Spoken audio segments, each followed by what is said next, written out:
Bismillahirrahmanirrahim. Assalamualaikum warahmatullahi wabarakatuh.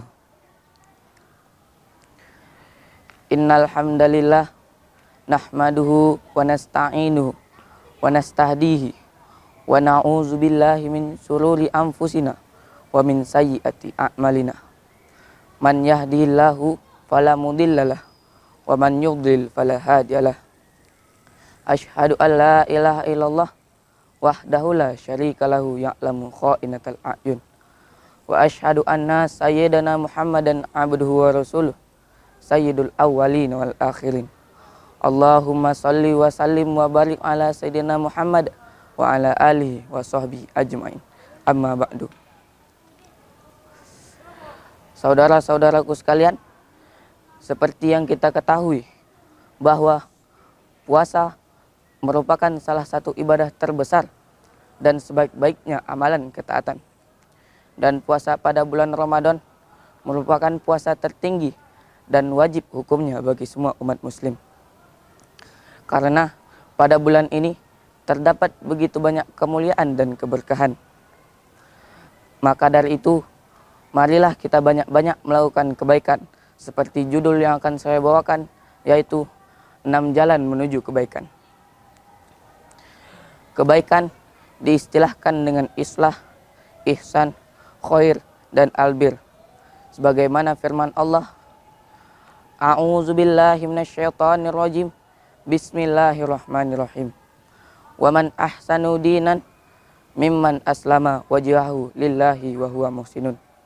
Wattaba'a millata Ibrahim hanifa wattakhazallahu Ibrahim khalila. Yang artinya, dan siapakah yang lebih baik agamanya daripada orang yang dengan ikhlas berserah diri kepada Allah, sedang dia mengerjakan kebajikan dan mengikuti agama Ibrahim yang lurus. Dan Allah telah memilih Ibrahim untuk menjadi kesayangannya. Bila dikaitkan dengan hadis tentang kedatangan Jibril kepada Nabi Muhammad SAW, maka ihsan adalah perbuatan baik yang dilakukan seseorang karena dia merasa kehadiran Allah di dalam dirinya atau merasa diawasi oleh Allah, sehingga ia tidak berani melenceng dari segala ketentuannya.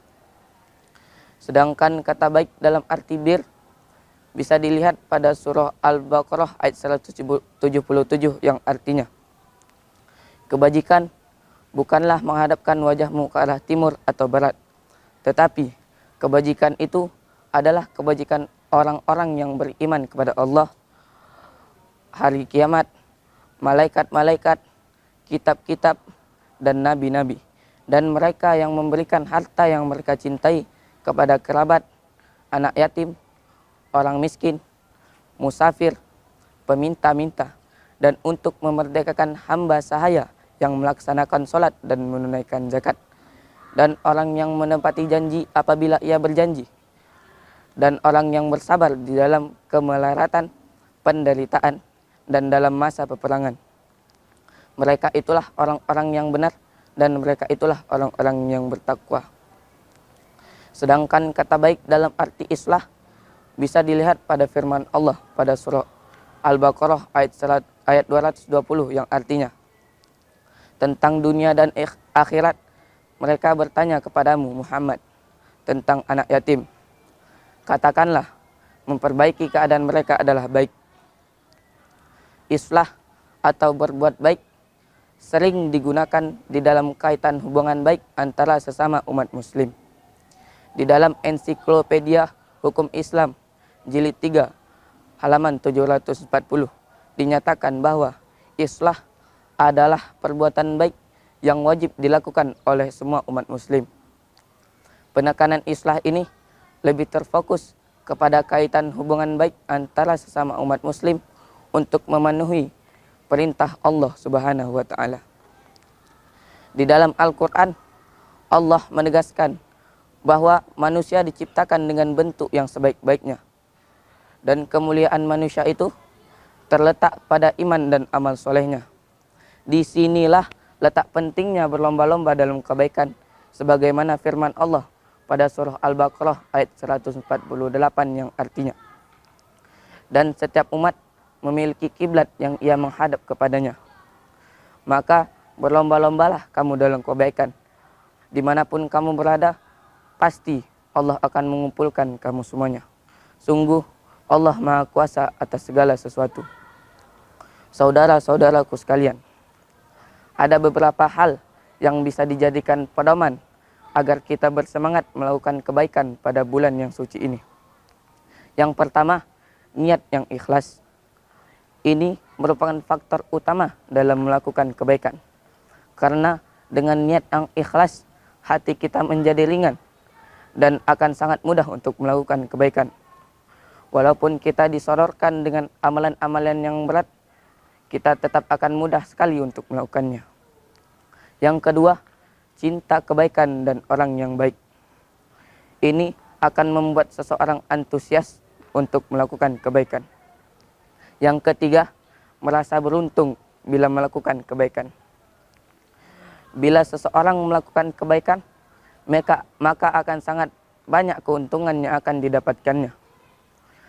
Yang pertama, selalu disertai oleh Allah Subhanahu wa Ta'ala. Yang kedua, ditambah kenikmatan untuknya. Yang ketiga, dicintai oleh Allah. Yang keempat, mendapat rahmat dari Allah. Yang kelima, mendapat pahala yang tidak disia-siakan oleh Allah. Dan yang keenam, dimasukkan ke dalam surga. Dan pedoman yang keempat adalah merasa rugi bila meninggalkan kebaikan. Sebagaimana firman Allah pada surah Al-Baqarah ayat 85 yang artinya, dan barang siapa yang mencari agama selain Islam, maka ia tidak akan diterima. Dan di akhirat ia termasuk orang-orang yang merugi. Yang kelima, meneladani generasi yang baik. Ini merupakan faktor penting untuk melakukan kebaikan. Karena walaupun seseorang sudah banyak melakukan kebaikan, ia tetap akan merasa sedikit dibanding generasi-generasi yang sebelumnya yang lebih baik daripada dirinya. Yang keenam, memahami ilmu kebaikan. Seperti yang kita ketahui bahwa setiap amalan harus didasari dengan ilmu. Maka dari itu, semakin banyak ilmu yang dipelajari, dipahami, dan dikuasai, maka akan semakin banyak pula kebaikan yang bisa dilakukan seseorang. Saudara-saudaraku sekalian, semoga dengan 6 petunjuk di atas kita bisa termotivasi dan bisa melakukan banyak kebaikan pada bulan yang suci ini. Demikian dari saya. Wabillahi taufik wal hidayah. Wassalamualaikum warahmatullahi wabarakatuh.